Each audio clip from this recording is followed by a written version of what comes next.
Hey everyone, welcome back to my channel. My name is Emily, and today we're going to be going over how to create groups within Tableau.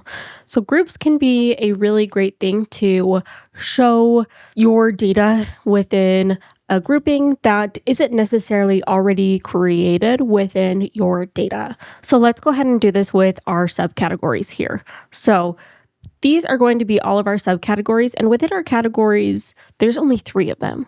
But let's say we wanted to do something that was for e-commerce. So one thing that you might need for e-commerce is labels and envelopes.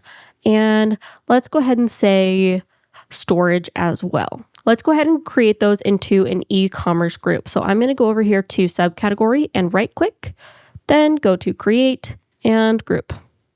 Okay, so let's go ahead and grab in storage and envelopes, and what was the other one? Oh, labels. Okay, I am going to group these. As you can see now that it is showing group.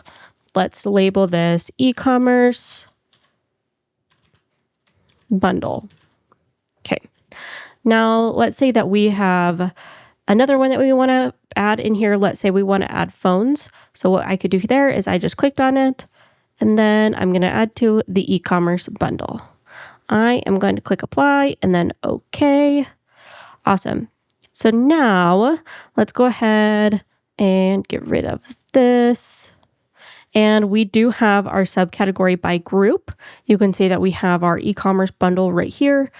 And then if we wanted to bring in sales here, we could do that. Let's go ahead and jump over into a bar chart. And there you go. Now we can see that we have our grouping for the e-commerce bundle for sales. Now, let's say you wanted to not have that anymore. That's okay. We just undrag that. And if you go back to just the regular subcategory, then you can see everything is not grouped within that. So that's a way to create a group within Tableau.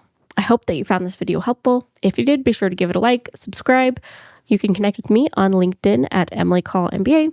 I am a LinkedIn learning instructor, so you can go check out our courses over there. Thanks so much. Catch you guys in the next one.